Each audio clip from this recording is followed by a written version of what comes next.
The average cold takes your immune system about 12 hours to detect.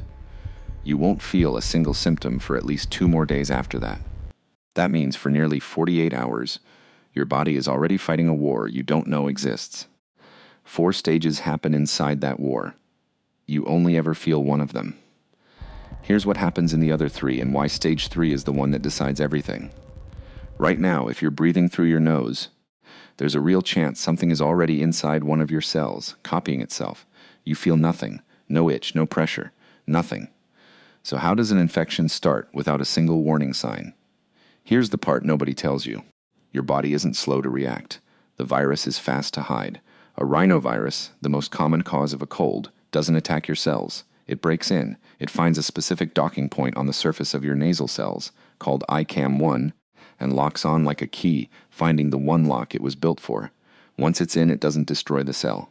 It hijacks it. It uses your own cell's machinery, the same machinery that keeps you alive, to start making copies of itself. Hundreds of them.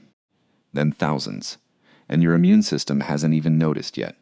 This is why you can wake up completely fine, go through your entire morning, and already be 12 hours into an infection you have no idea exists.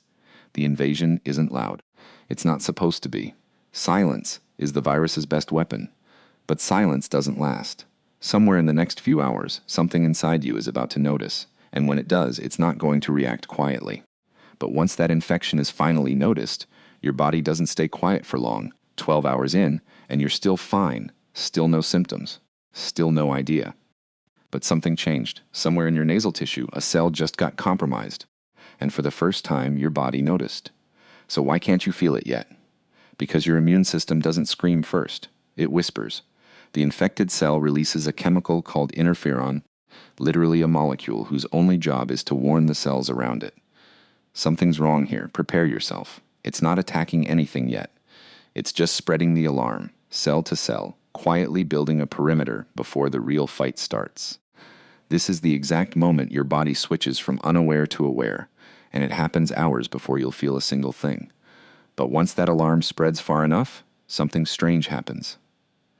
The first thing you actually feel isn't the virus at all, which brings us to the part everyone gets wrong about how a cold actually feels, that scratchy throat you're about to blame on the virus. It's not the virus. You've been fighting this infection for over a day already, completely detected, completely flagged. So why does it feel like things just got worse? Here's the part almost nobody explains right. The virus isn't strong enough to make you feel sick on its own. It's small. It's not attacking your throat tissue directly. The scratchiness, the early congestion, that's inflammation. That's blood vessels widening, immune cells flooding in, your own tissue swelling as your body mounts its defense. In other words, you're not feeling the invasion. You're feeling your own army mobilizing, which means the sicker you're about to feel over the next few days isn't a sign you're losing. It's the opposite. And if that first discomfort is your own defense system waking up, wait until it's fully awake. Day 2, day 3, this is the worst you're going to feel, and it's not a coincidence. Why does the worst day always land here, and not on day 1, when the virus first got in? Because this is when the full response arrives. Blood vessels dilate further, that's your blocked nose. Mucus production spikes, that's your body trying to physically trap viral particles. Neutrophils, then T cells, migrate to the site in massive numbers.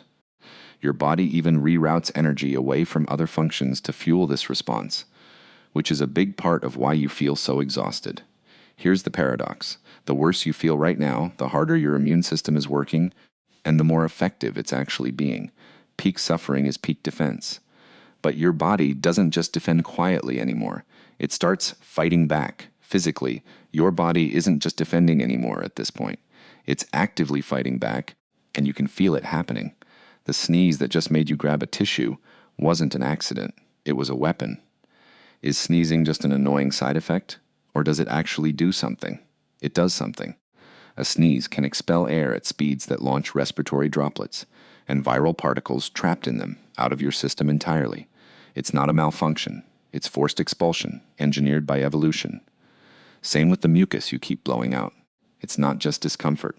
It's a physical trap, catching viral particles and dragging them out of your body before they can infect more cells. Every symptom you've hated so far, the congestion, the sneezing, has been offense, not just defense. But eventually, the fighting stops, and that's the part almost nobody actually witnesses. Every symptom so far has had a clear enemy. The next phase doesn't. You know when a cold starts. You feel it. But do you know when it actually ends? You don't. And that's not an accident either. By the time you start feeling better, your immune system has already moved into its final phase, producing antibodies specifically shaped to recognize this exact virus. But here's the catch. Those antibodies usually finish forming after the acute fight is already over. They arrive late to a battle that's basically already won, and spend their time quietly cleaning up what's left.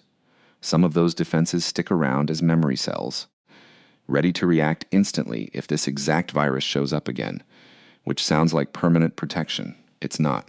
There are over 200 different strains of rhinovirus alone. You didn't become immune to colds. You became immune to one virus out of hundreds, which is why, most of the time, this story ends fine. Most of the time. That's the story, most of the time. But not every time. Everything we just walked through assumes one thing, that your body wins. It usually does, but not always. In older adults, or in anyone with a weakened immune system, phase 3, that peak inflammatory response doesn't always finish the job. The infection isn't fully contained, and when that happens, it opens the door for something worse. A secondary bacterial infection, pneumonia, in the worst cases. The common cold most of us shrug off is, for some people, the opening stage of something genuinely dangerous. That's the part that gets left out of every "it's just a cold" conversation. For most of you watching, this ends in a few days, and you forget it happened. For some people, this exact 4-stage war is the difference between a bad week and a hospital visit. Same virus, same 4 stages, completely different ending. If this is the part of your body you never see, subscribe. Every video on this channel goes inside a different war happening in you right now. There are 3 more stages to this war, including the one that decides how it actually ends. Stick around. Your body just fought a war you didn't even notice. It's doing that right now, somewhere else, for something else. Next time on Cell Siege, we go inside that one. Subscribe so you don't miss it.